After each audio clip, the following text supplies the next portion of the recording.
مفتی صاحب، بالخصوص کچھ افراد جو ہیں وہ جماعت کے ساتھ نوافل کا اہتمام کرتے ہیں۔ اب دو طرح کی کیٹیگری عام طور پہ لوگوں میں، ایک تو وہ کہتے ہیں جماعت کے ساتھ نوافل ہو ہی نہیں سکتے، ایک طبقہ وہ جو منع کرنے شروع ہو جاتا ہے۔ ان میں کیا آپ کہیں گے کہ جماعت کے ساتھ اگر کسی نے نفل پڑھیں تو کیا حکم ہے اس کے حوالے سے؟ نفل کی جو جماعت ہوتی ہے اس کے جواز میں تو کوئی شبہ نہیں ہے کہ یہ جائز ہے۔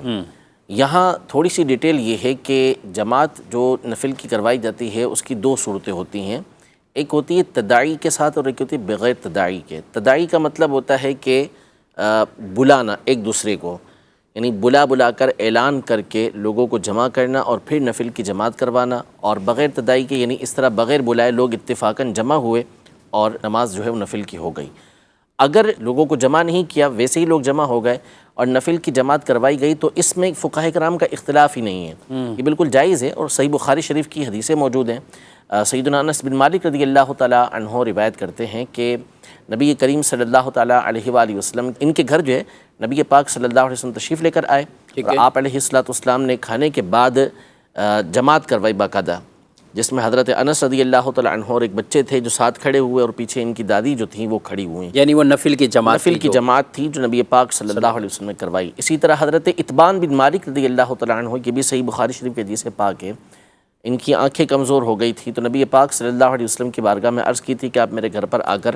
نماز پڑھ لیں تاکہ اس جگہ کو میں اپنی نماز کی جگہ بنا لوں۔ تو حضور پاک صلی اللہ علیہ وسلم ان کے گھر تشریف لے کر گئے، حضرت سیدنا ابوبکر صدیق رضی اللہ تعالیٰ عنہ بھی ساتھ تھے۔ عشاء کا وقت تھا، نبی پاک صلی اللہ علیہ وسلم نے ان سے پوچھا کہ آپ کہاں چاہتے ہیں کہ میں نماز پڑھ لوں، تو انہوں نے ایک جگہ پر اشارہ کیا کہ اب اس جگہ نماز پڑھ لیں، تو نبی پاک صلی اللہ علیہ وسلم نفل پڑھے، پیچھے حضرت اتبان بن مالک اور حضرت ابوبکر صدیق رضی اللہ تعالیٰ عنہ موجود تھے، یہ بھی نفل کی جماعت تھی۔ تو یہ تو خود نبی پاک صلی اللہ علیہ وسلم سے ثابت ہے، اس میں کوئی حرج نہیں ہے۔ جہاں تک رہا بلا کر کرنا، تو اس کے بارے میں بھی فقہاء کرام نے بعض نے تو یہ لکھا، جیسے علامہ شامی رحمۃ اللہ تعالیٰ علیہ، علامہ نور اللہ بصیر پوری رحمۃ اللہ تعالیٰ علیہ اور دیگر بزرگوں نے، کہ اگر کبھی کبھار ہو تو اس میں کوئی حرج نہیں ہوتا، جیسے ہمارے یہاں پر ہوتا ہے۔ اور دیگر فقہاء کرام نے لکھا کہ تداعی کے ساتھ بھی یہ کراہت تنزیہی کے ساتھ جائز ہے، یعنی اگر کہیں تو زیادہ سے زیادہ خلاف اولا ہے، کیونکہ یہ طریقہ کار چلتا ہوا نہیں آیا، اس لیے اس کو خلاف اولا قرار دیا۔ لیکن اسلاف نے اس پر واضح طور پہ لکھا کہ یہ کوئی ایسی چیز نہیں ہے کہ جس کی وجہ سے لوگوں کو نماز سے روکا جائے، بلکہ لوگ ویسے ہی نماز سے دور ہیں، نفل پڑھتے نہیں ہیں، تو ان کو ترغیب دلائی گئی ہے کہ وہ نماز کی طرف آئیں، نہ یہ کہ ان کو نماز سے روکا جائے۔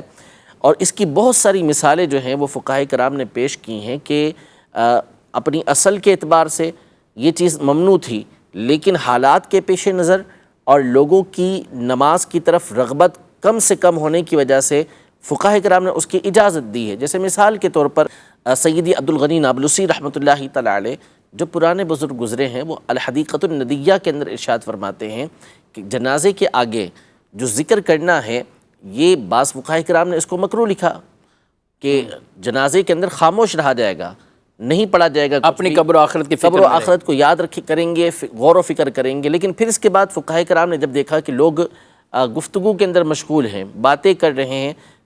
آخرت کی فکر کے بارے میں غور و فکر اس میں کر نہیں رہے، تو انہوں نے اجازت دی کہ لوگ ذکر کریں۔ پھر اس کے بعد بلند آواز سے اس میں ذکر کرنے کی اجازت دی گئی تاکہ لوگ نیکی کی طرف آئیں، اسی طرف نہ جائیں۔ اب آپ دیکھیں کہ جو بڑی راتیں ہوتی ہیں، شب قدر ہے یا شب براءت ہے یا شب معراج ہے، یا اس کے علاوہ اور جو اس طرح کے ایونٹس ہوتے ہیں، اس میں لوگوں کو جو رغبت ہوتی ہے وہ اسی طرح ہوتی ہے کہ وہ جماعت کے ساتھ آ کے صلاۃ التسبیح یا نفل کی جماعت میں شامل ہو جاتے ہیں۔ ورنہ اگر ان کو کہا جائے کہ آپ تنہا صلاۃ التسبیح پڑھیں، تو ان میں سے 90-95% نہیں پڑھیں گے۔ اس کی وجہ یہ ہے کہ ایک تو ان کو پڑھنے کا طریقہ بھی نہیں آتا، اور آتا بھی ہو تو بہرحال شیطان جو ہے وہ اکیلے میں پڑھنے نہیں دیتا، لیکن یہ جمع ہو جاتے ہیں، جمع ہو کے پڑھتے ہیں، تو اس میں کوئی حرج نہیں ہے۔ اور مثالیں فقہاء کرام نے اس کی پیش کی ہیں، تو اس لیے اس کے جواز کے بارے میں کوئی شبہ نہیں ہے۔ عوام پڑھتی ہے، ان کو پڑھنے دیا جائے، وہ جماعت کے ساتھ پڑھیں، انہیں جماعت کے ساتھ پڑھنے دیا جائے۔ لوگوں کو کسی نہ کسی طرح ہماری کوشش ہونی چاہیے کہ ہماری وجہ سے لوگ نیکی کی طرف آئیں، اور نہ کہ یہ کہ مناع للخیر آدمی بنے کہ جو خیر سے لوگوں کو منع کر رہا ہے، خیر سے روکنے والا ہے۔ قرآن پاک میں یہ تو کفار کے طریقے کو بیان کیا ہے۔ ولید بن مغیرہ بدبخت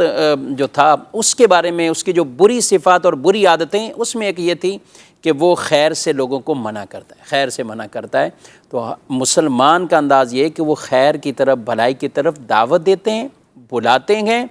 اور منافق اور کفار یہ ہیں کہ وہ جو